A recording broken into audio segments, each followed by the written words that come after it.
Amém. Glória a Deus por isso, glória a Deus pela presença de vocês. Esse é o nosso 12º encontro no livro de Atos, né?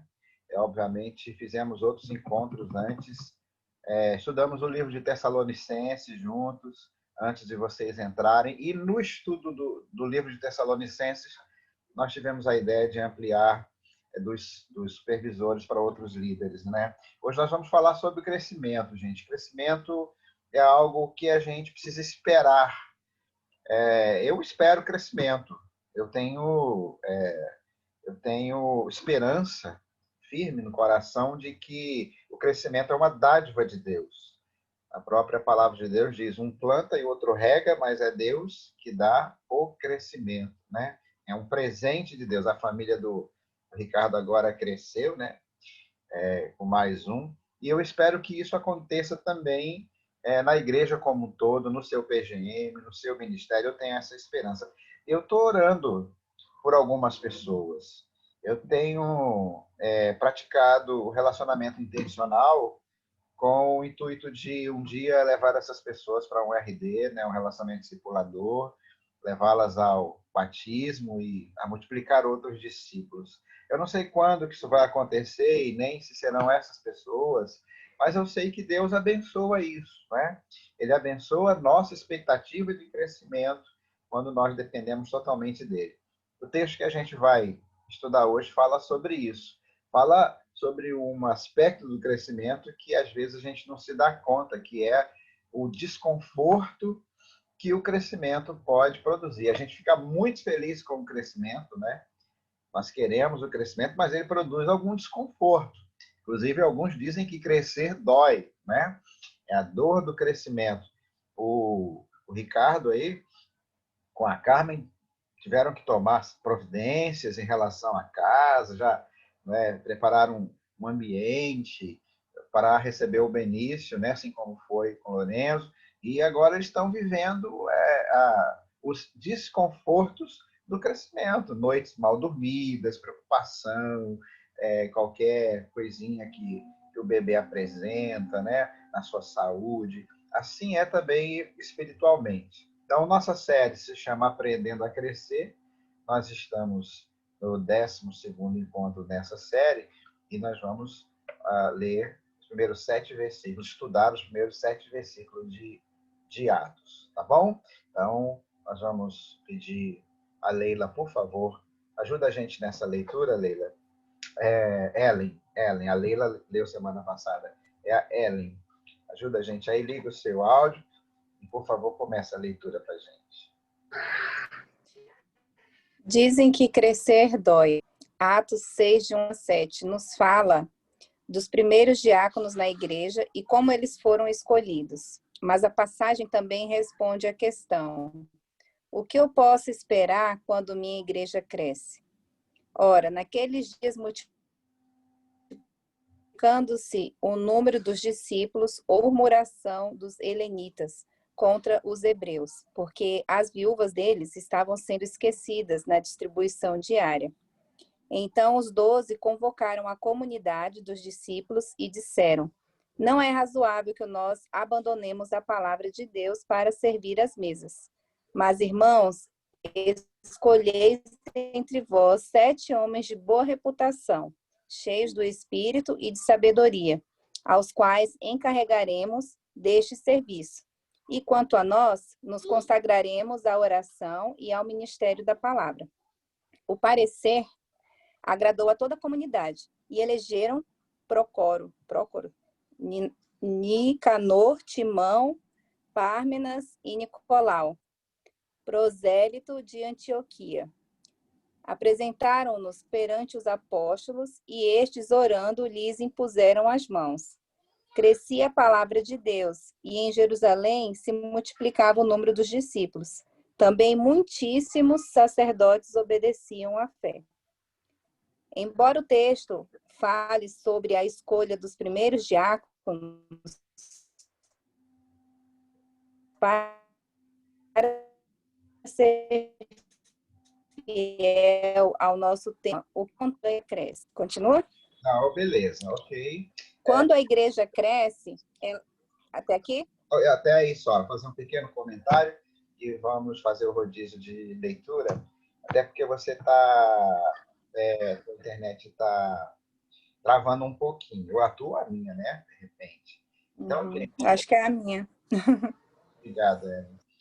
Então, gente, é aquela introdução que nós fizemos. Você vê aqui que o crescimento foi causa e, ao mesmo tempo, consequência de alguma coisa.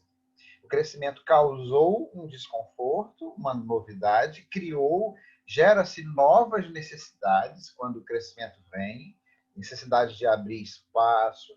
Agora mesmo na igreja, nós acabamos de planejar no nível estratégico, né, no nível ali da diretoria e do conselho fiscal, obras que já estão pendentes há algum tempo, já estão uma demanda. Por exemplo, a obra do berçário está nesse momento em processo, né? Está sendo feita, mas tem também uma obra de ampliação de salas e de espaço para o culto infantil. Nós vamos ter uma verdadeira igreja para as crianças dentro da nossa igreja, né? Então, tudo isso é para investir nesse que nessa que é uma faixa etária importantíssima, são os primeiros anos da formação de vida cristã.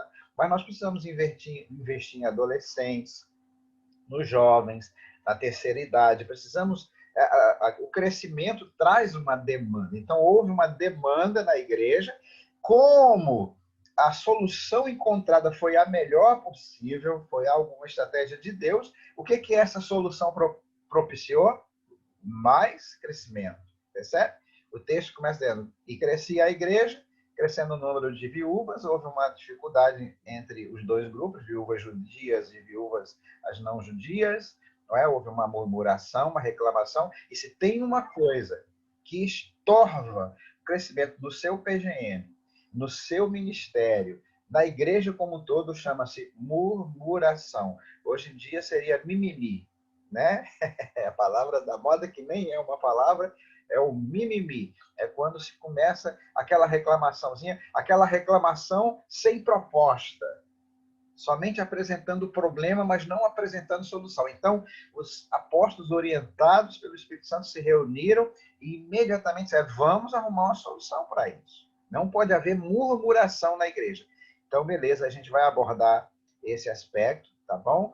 Eu quero pedir ao Milton, por favor, para continuar, então, a leitura, a partir da primeira conclusão que a gente chega a respeito do crescimento da igreja. Bom, quando a igreja cresce, ela precisa aprender a lidar com os transtornos naturais do crescimento. 6:1. Ora, naqueles dias, multiplicando-se o número dos discípulos, houve murmuração dos helenistas contra os hebreus, porque as viúvas deles estavam sendo esquecidas na distribuição diária. Vida leva ao crescimento, e crescimento leva a problemas. Qual é o problema no versículo 1? É um problema tribal. Os helenistas eram crentes de outras áreas fora de Jerusalém. Uma tradução chama de judeus gregos, porque os helenistas eram da cultura grega e áreas gregas fora da cidade. Os hebreus, portanto, eram os judeus que eram da área de Jerusalém e da Palestina.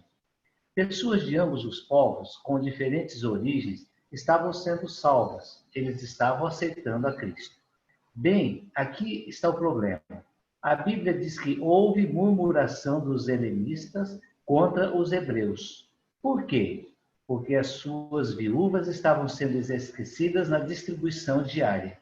O que aconteceu foi que os crentes da cultura grega, os helenistas, sentiram como se eles estivessem recebendo a sobra dos crentes da cultura judaica. Eles não estavam recebendo sua justa porção. Então eles começaram a reclamar. E como algumas traduções colocam, eles começaram a murmurar. Outra tradução diz: havia rumores de descontentamento. Quando a igreja cresce, há mais gente chegando e gente nova. E pessoas de diferentes origens vêm, e algumas vezes uma pessoa ou outra pode se sentir negligenciada, e se nós não formos cuidadosos, nós começamos a murmurar. você está entrando no meu caminho. Como igreja do Senhor, devemos tomar muito cuidado com as murmurações. Filipenses 2,14 diz: faça todas as coisas sem murmurações nem contendas. Você ouviu isso? Nada de mimimi. A murmuração não é permitida na igreja, porque ela só evidencia o problema sem propor solução.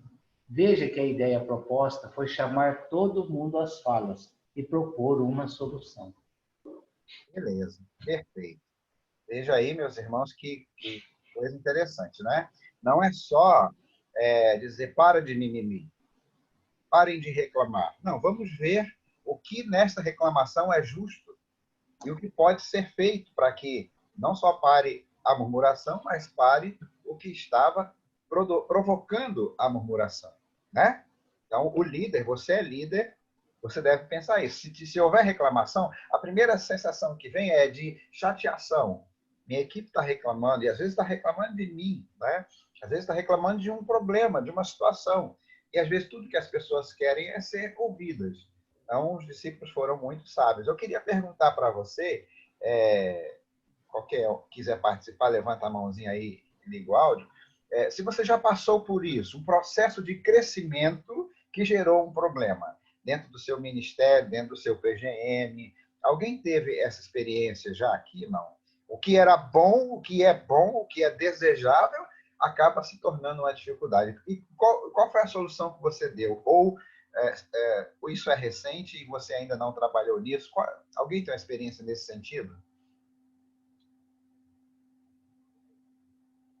Senão a gente vai caminhar e os irmãos vão tentando aplicar isso aí à sua vida. Vou pedir ao Marcos Loureiro que faça a leitura do...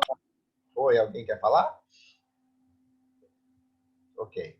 O Marcos Loureiro vai fazer a leitura do ponto 2. Por favor, Marcos, pode abrir seu áudio. E nós vamos aí tentando aplicar nas nossas vidas, né?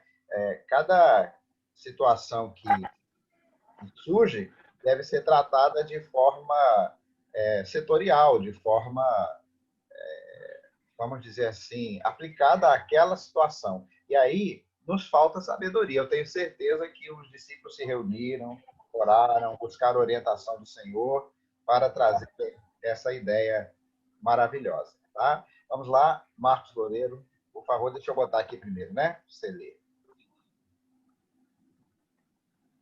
Ponto 2 aqui embaixo, deixa eu subir. Ok. Vocês estão me ouvindo bem? Estamos. Porque eu estou ouvindo, por exemplo, a sua voz com falha, mas deu para entender. Ponto 2. Posso começar? Pode. Ok. Quando a igreja cresce, ele precisa de mais líderes servos. Verso 2.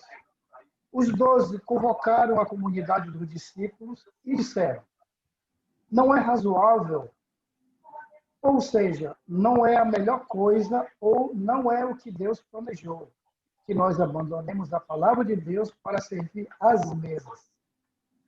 Mas, irmãos, escolhei dentre vós 7 homens de boa reputação, cheios do Espírito e de sabedoria, aos quais encarregaremos deste serviço. Os 12, a liderança ministerial da igreja, em síntese, dizem: olha, nós não temos problema em servir mesa. Não é essa a questão. A questão não é o melhor, ou seja, não é o melhor de Deus que nós usemos nosso tempo com este serviço, quando nós deveríamos gastar nosso tempo com os 2 objetivos ministeriais de pregar e orar. Note comigo o verbo servir, aqui no fim do versículo 2. Sublinhe a palavra servir. Essa palavra no original é a palavra diáconos. Uma palavra que significa servo. O que diz que nós tornamos uma igreja multiplicadora, vamos precisar cada vez mais de discípulos dispostos a servir. Como são os líderes que servem? O versículo 3 responde a pergunta: que tipo de pessoa se encaixa no perfil de um líder que serve? 3 coisas importantes. Líderes servos precisam ter boa reputação, cheios do Espírito Santo e de sabedoria. E lembre que o ponto principal dos líderes servos é por fim a murmuração e disputa na igreja. Interessante, né? Obrigado, Marcos. Pode fechar o seu áudio. É muito interessante isso aqui. Ponto principal dos líderes, seu objetivo principal, desses 7 que foram chamados diáconos. Na igreja, no Novo Testamento, tem algumas palavras que não foram traduzidas. Por isso, a gente não conhece totalmente o seu significado mais amplo, né? Uma delas é batismo. Batismo é uma palavra que não foi traduzida, a palavra é grega, essa palavra não é portuguesa, ela foi aportuguesada. A gente chama isso de transliteração, né? Tá aí o mestre linguístico nosso que pode nos ajudar. A palavra diácono, mesma coisa, ela não foi traduzida, ela foi transliterada e ela veio para a nossa língua.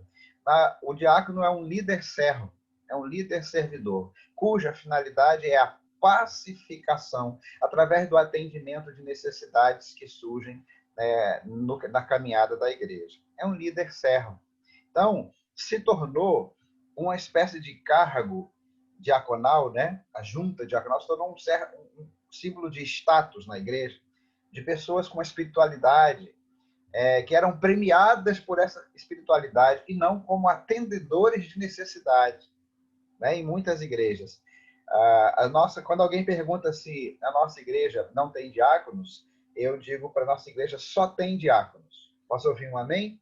A nossa igreja só tem diáconos. Todos somos diáconos. A gente não tem diáconos. Eu não encontrei esse tipo de grupamento na nossa igreja e não percebi ainda a necessidade de criar isso. Até porque quando se cria, parece que na hora que a pessoa bota o cargo sobre si, ela perde a noção de finalidade. É impressionante isso. E quando ela não tem, ela serve, faz o mesmo serviço, a gente designa de alguma forma, e as pessoas fazem com tanta simplicidade aquilo, sem necessidade de um cargo, né? Então, o diácono não é um cargo, é um estilo de vida, é um jeito de ser, é uma maneira de reagir às necessidades da igreja. Nós temos, por exemplo, nos supervisores, uma espécie de grupo diaconal, não grupo de diáconos naquele sentido tradicional do termo, mas um grupo diaconal, é um grupo de serviço. Os supervisores servem aos líderes de ministério, certo? Quantos supervisores nós temos aqui hoje? Levanta a mão aí, supervisores. Vocês são diáconos, vocês são servos dos líderes, são servos dos servos de Deus. Nós temos também líderes de ministérios aqui, né? Então, os líderes de ministérios também são servos, que a palavra ministério significa serviço também. Então, os líderes dos ministérios são servos daqueles que ministram naquela área, cada um na sua área. O Marcos, ele serve aos surdos, não é? A Ellen serve às crianças, tem um PGM, líder de PGM também agora, e assim sucessivamente. No seu ministério de acampamento, o Lécio é um diácono, é um servo ali, todos nós temos essa incumbência. E aí surgiu a necessidade, atenda. E a principal função de cada diácono, ou seja, de cada líder servo, é a pacificação da igreja, não com palavras. Palavras podem ser usadas, mas sim com o atendimento das necessidades que vão surgindo ao longo do caminho. Alguém quer completar alguma coisa nesse segundo tópico? Por favor, Marcos. Eu gostaria de contar para os irmãos, eu costumo dizer o seguinte, que a Batista Filadélfia é uma igreja que eu nunca deveria ter saído. Eu já passei antes para a nossa igreja, quando eu comecei esse trabalho com língua de sinais. Na época de Manágio. E eu já andei em outros ministérios, e o que eu podia perceber, meus irmãos, é que em cada igreja que eu comecei a trabalhar com essa atividade, eu via uma incessante luta dos irmãos daquela referida igreja em almejavam um cargo para ter um status. E aquilo me chamou muita atenção. E eu, particularmente, eu gostei sempre de estar no anonimato. Hoje não tem como fazer mais isso, né? Então, hoje, principalmente, estou bem ao lado do pastor ali, estou bem visível. Mas não sei se vocês já perceberam também, não sou muito ligado ao microfone. Mas o que eu percebia? Aqui dessas igrejas que eu andei, trabalhando nesse ministério, as pessoas lutavam incessantemente por um cargo para adquirir uma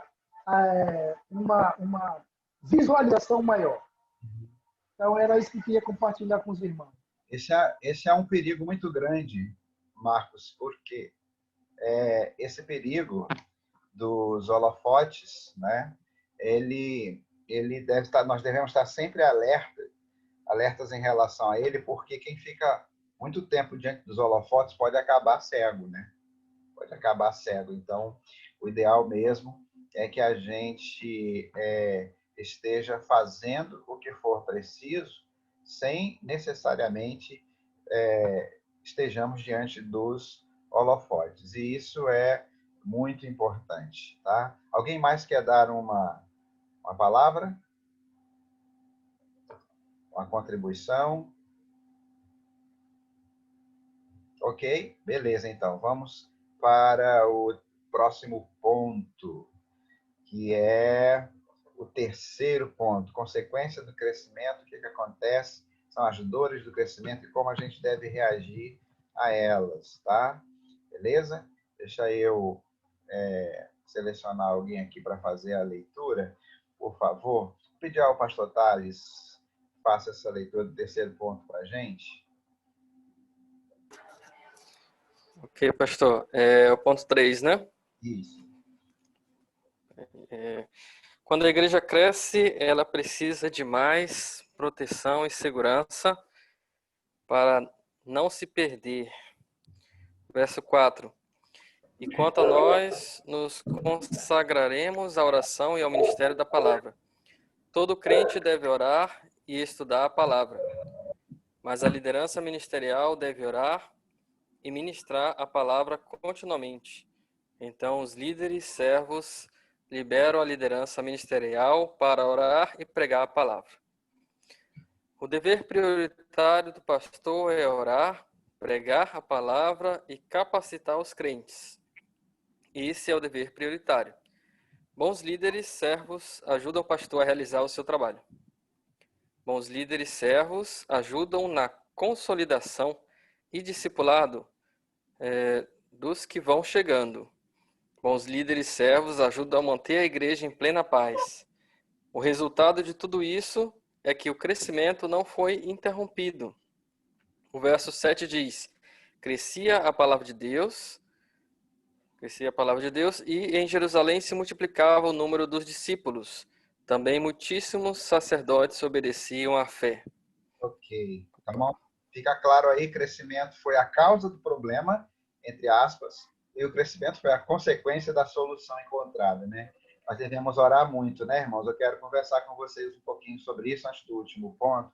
Lembra que aqui a gente está priorizando usar o termo líder, servo, do que diácono, porque quando a gente pensa em diácono, a gente às vezes é tentado a pensar numa certa classe de cargos, né? Quando a gente pensa em líder servo, isso abrange a todos nós. Então, os líderes servos, eles são ajudantes de pastores, são pastores ajudantes. Mais do que ajudantes de pastores, são pastores ajudantes, porque eles pastoreiam também.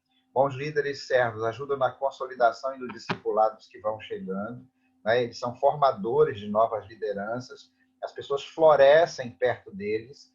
Eles não são centralizadores, não é? As pessoas, líderes novos surgem. Eles estão sempre com co-líderes. Isso aqui é a pessoa que está trabalhando comigo, pastor, isso aqui está me ajudando. Então, não me vem com o show de melas. Se você é um líder solitário, você não está fazendo um bom trabalho. Você precisa de alguém. Me mostre alguém que você está discipulando, me mostre alguém que você está consolidando na fé, me mostre alguém que você está capacitando a fazer o mesmo que você faz. E não tenha medo que ele pode fazer melhor do que você, mas a sua honra é sua, meu querido. É só sua. Ninguém vai tirar a sua honra. Deus te deu. Não tenha medo, tá bom? E bons líderes servos ajudam a manter a igreja em plena paz, que foi aquilo que a gente falou, acabando com a murmuração, não simplesmente proibindo, não pode murmurar, hein? Não pode murmurar. Aqui nessa igreja não se murmura. Isso não funciona. Não funciona. Encontrando soluções, encontrando caminhos, né? Para que se possa ter a solução do problema, certo? Essa é que é a grande questão que deve ser feita. Alguém quer fazer um comentário?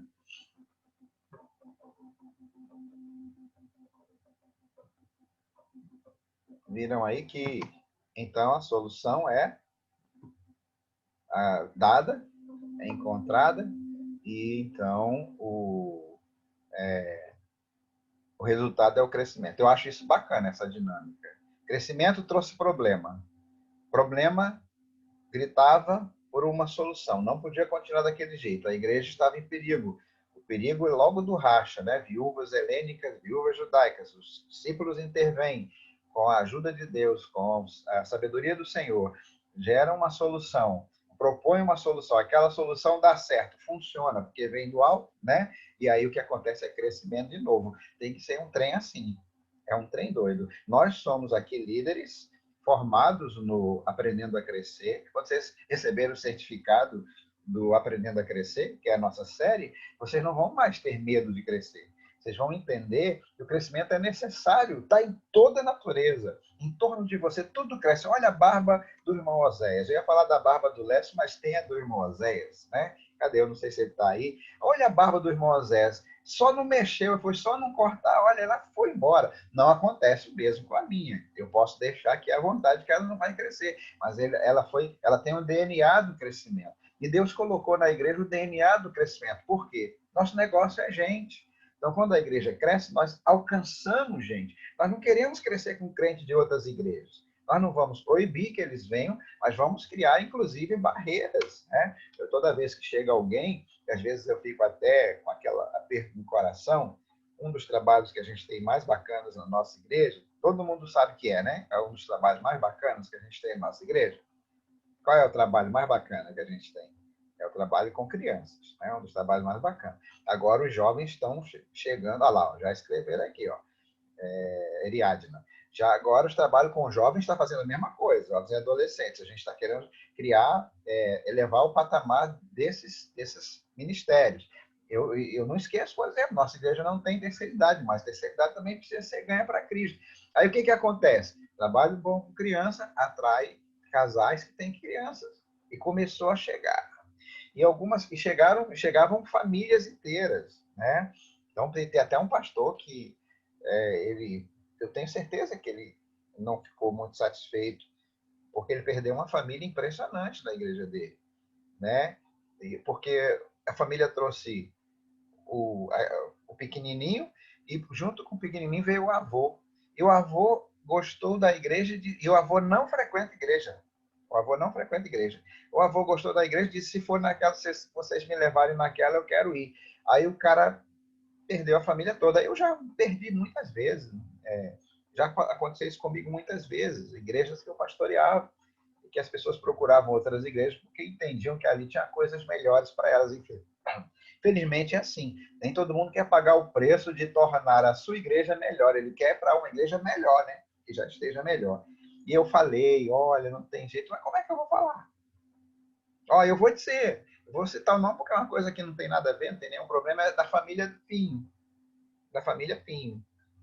De um irmão dele, que o pai não frequentava a igreja, mas ele ia em outra igreja e tal, e o pai veio aqui, houve uma identificação, mas a primeira questão, que se me fala a memória, foi por causa do Ministério Infantil. O Ricardo, que está hoje aqui, Ricardo disse assim, meus filhos, quando chega a hora de ir para a igreja, eles não querem mais ir, porque não tem um espaço para eles.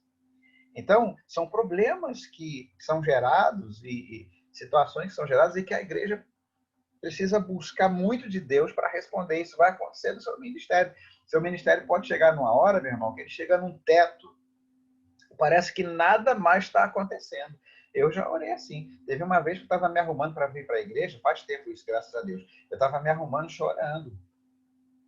chorando mesmo. Eu falei, Senhor, nós chegamos num teto, parece que tem um negócio aqui em cima que a gente bate e volta, que a gente bate e volta, e vai, tem misericórdia. Se continuar desse jeito, eu vou morrer. Mas vou morrer espiritualmente, vou morrer emocionalmente, vou questionar a razão da minha permanência aqui. Mas, assim, foi uma briga com Deus. Momentos antes de ir para o culto, numa tarde, eu estava indo mais cedo, né? Não era perto das 7, ainda estava dia claro, mas talvez, eu não me falha a memória, estava... Eu não me lembro por que eu estava indo mais cedo. Mas nessa angústia de alma. Então, isso pode acontecer no seu PGM, talvez esteja acontecendo agora com essa pandemia. Um estrangulamento. Às vezes, no caso de Jerusalém, foi o crescimento que trouxe o problema. Mas, às vezes, e eu quero crer que até mais, o problema é gerado pela falta de crescimento. Simplesmente por você deixar como está. Gera-se um estrangulamento no seu ministério, um desânimo no seu coração. É bacana demais a gente ver coisas acontecendo. E isso só vai, meu irmão, no joelho, buscando em Deus, persistindo no meio dessas dificuldades, para varar do outro lado. Antes do último ponto, alguém quer fazer uma contribuição, uma pergunta, observação? Levante a mãozinha, eu te dou a palavra. Ok? Vamos para o último ponto, então. Deixa eu botar aqui de novo.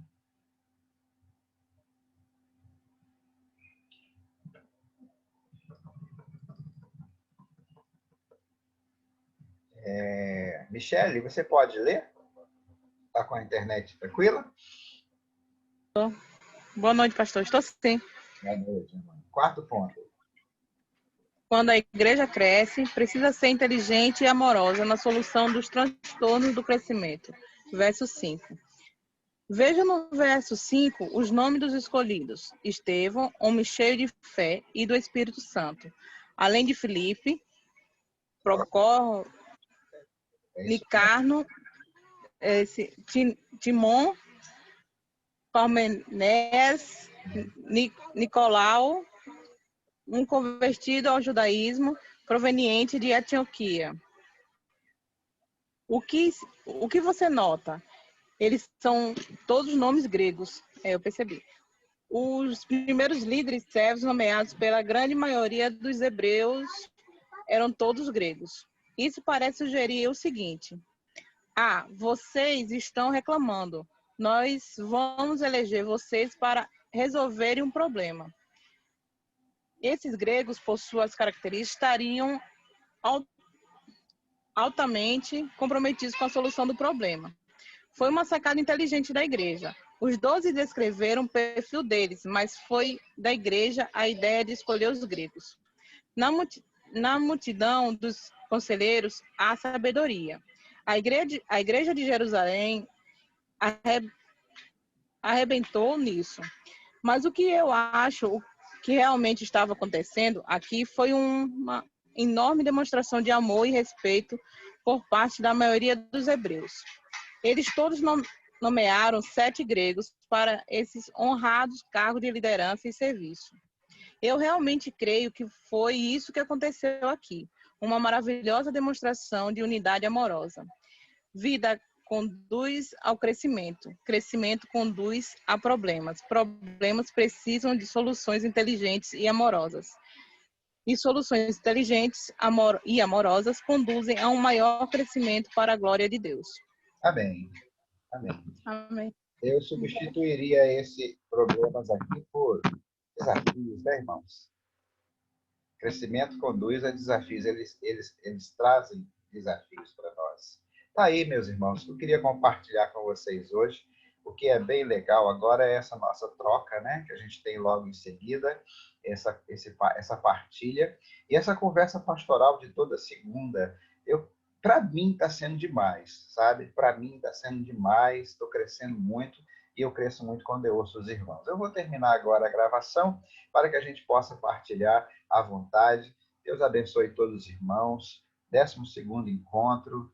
e que Deus possa nos trazer crescimento na graça, no conhecimento, nos dê estratégias como essas, maravilhosas, né? Gente que resolveu um problema de uma forma tão maravilhosa que produziu mais crescimento, mas não era o crescimento que estava produzindo o problema, como é que a solução trouxe mais crescimento? É assim que funciona. Se prepare. Deus abençoe você.